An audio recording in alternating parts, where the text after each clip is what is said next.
On se retrouve cette fois-ci avec Christophe Caille, président du groupe Rive Neuve. Qu'est-ce que c'est le groupe Rive Neuve et qu'est-ce que vous proposez? Alors Rive Neuve, c'est une entreprise à mission qui accompagne les entreprises dans la transition écologique et sociale. On accompagne tout type d'entreprise, tout secteur d'activité, de la petite entreprise au grand groupe. Par exemple, on accompagne les startups du Technopole de l'Arbois qui sont des clean tech. On travaille dans le cadre d'une coopération avec la région, dans le cadre d'un programme qui s'appelle CEDRE, qui permet d'accompagner les PME sur la mise en œuvre de leur feuille de route impact. On accompagne aussi des grands groupes. On travaille avec le groupe CIS par exemple. On travaille aussi avec le Crédit Agricole. On accompagne l'APEC au niveau national. Voilà, donc ça c'est un premier axe. Et on a trois missions principales. C'est donc l'accompagnement des entreprises à travers de la formation, du conseil et de la sensibilisation. On développe l'innovation et la coopération territoriale avec un programme d'open innovation qu'on est en train de lancer, peut-être qu'on reviendra dessus. Et puis on crée des fonds d'investissement impact de territoire pour financer des startups impact. Alors justement, ce fonds d'investissement, il va être lancé, c'est ça? Vous êtes en attente d'une autorisation? C'est ça, donc on travaille sur deux fonds. Un premier qui va financer des startups impact en développement, donc ce qu'on appelle les séries A, donc c'est des entreprises qui font déjà du chiffre d'affaires, qui ont besoin de financement pour accélérer leur croissance. Et puis on a un deuxième fonds sur lequel on est en train de travailler, qu'on va lancer courant de 2024, qui est un fonds d'amorçage pour des startups un peu plus early stage. On est très sollicité pour ça, qui sont pareil des startups à impact. Et notre zone d'intervention, c'est Quart Sud-Est, donc sur l'axe Lyon, Marseille, Nice, Montpellier. D'accord. Vous avez aussi fondé Entrepreneurs engagés pour la planète. Est-ce que vous travaillez en synergie entre Rive Neuve et Entrepreneurs engagés pour la planète? Alors, on se suit avec. Alors, l'association s'appelle Entrepreneurs pour la planète.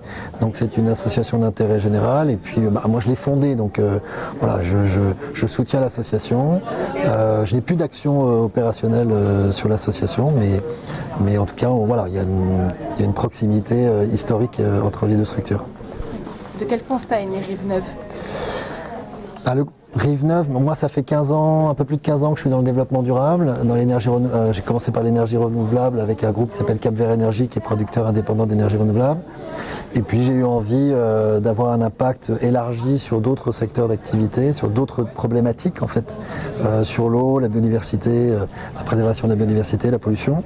Et du coup j'ai lancé ce mouvement Entrepreneurs pour la planète, avec l'idée de faire en sorte d'accompagner des dirigeants d'entreprise dans leur transition écologique et sociale et les aider à transformer leur entreprise. Et puis je me suis rendu compte que ces dirigeants d'entreprise avaient besoin finalement d'être accompagnés par une démarche de conseil et d'accompagnement plus de consulting. Voilà. Et donc du coup j'ai créé finalement le groupe Rive Neuve dans cette optique-là. Vous constatez en tout cas que la volonté des entreprises du territoire est présente. C'est juste les moyens de faire qui manquent, c'est ça? Depuis 5-6 ans où j'ai commencé à m'intéresser à la démarche, effectivement, je vois une accélération. Alors, il y a plusieurs étapes. Au début, quand j'ai commencé avec Entrepreneurs pour la planète, il y avait une intentionnalité qui était là, mais qui n'était pas toujours évidente. C'était un vrai chemin de croix. Et depuis 2 ans, on sent qu'il y a une accélération. Par contre, effectivement, il y a toujours des difficultés pour les entreprises sur le passage à l'acte. Comment faire? Comment mettre en place une démarche d'impact qui a du sens? Ils savent pourquoi d'un point de vue personnel, mais pourquoi le faire au niveau de l'entreprise et quel est l'intérêt pour l'entreprise d'y aller? Ça c'est un peu plus compliqué. Donc d'où le développement d'outils. Les outils qu'on a développés au niveau de Rive Neuve sont là justement pour aider ces entreprises à passer le pas. Qu'est-ce que vous attendez d'un événement comme les rencontres de la finance verte et solidaire? En participant à des ateliers comme ça, c'est déjà de faire passer un certain nombre de messages. On est toujours dans une logique de sensibilisation.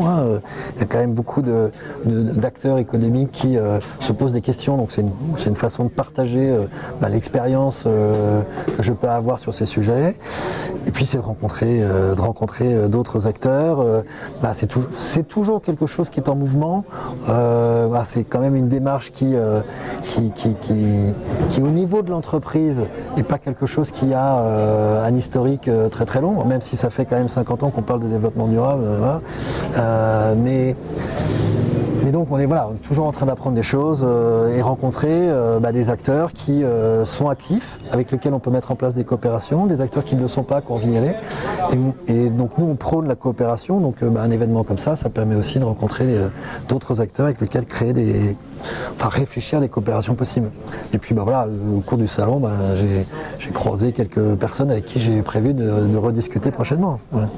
Une actualité du côté de Rive-Neuve, quelque chose, un nouvel outil qui va apparaître bientôt peut-être? Alors on a parlé du fonds tout à l'heure, mais pour l'instant il n'est pas encore sorti. Et là on a donc j'en parlais juste avant sur un programme d'Open Innovation, qui s'appelle le programme Régénérons, qui a vocation à faciliter la coopération territoriale avec des acteurs du territoire, à terme à créer finalement des consortiums à impact avec des acteurs du territoire sur les grandes problématiques environnementales, sur la gestion de l'eau, sur les déchets, même sur les sujets sociaux, sur la santé, sur l'emploi. Donc là, on a les premiers défis qui sortent à partir de janvier. Le premier défi avec une entreprise qui s'appelle DeVivubox sur la gestion des déchets, plutôt la démarche RSE des chantiers. On a un deuxième projet sur lequel on est en train de travailler avec Veolia qui sera lancé en février sur la problématique des déchets. Et puis on en a 4 autres qui sont en cours de préparation sur les problématiques de l'eau, je le disais, sur la problématique de l'accompagnement des entreprises en difficulté. On a d'autres projets sur l'eau et sur les déchets encore. Voilà.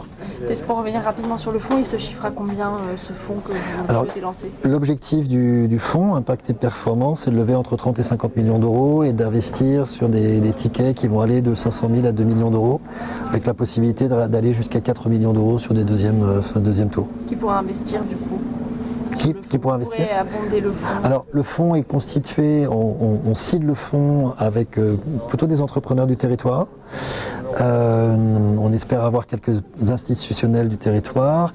Et puis moi j'ai une grosse expérience de la levée de fonds auprès de réseaux de conseillers en gestion de patrimoine. Donc on va avoir beaucoup de clients, investisseurs de territoire qui sont clients de conseillers en gestion de patrimoine. Donc c'est un produit qui fera appel public à l'épargne, donc qui sera accessible sur des tickets qui sont assez bas. Voilà. L'idée c'est de stimuler l'épargne locale pour financer des entreprises du territoire. Merci beaucoup Christophe Caille. Merci. À bientôt. À bientôt.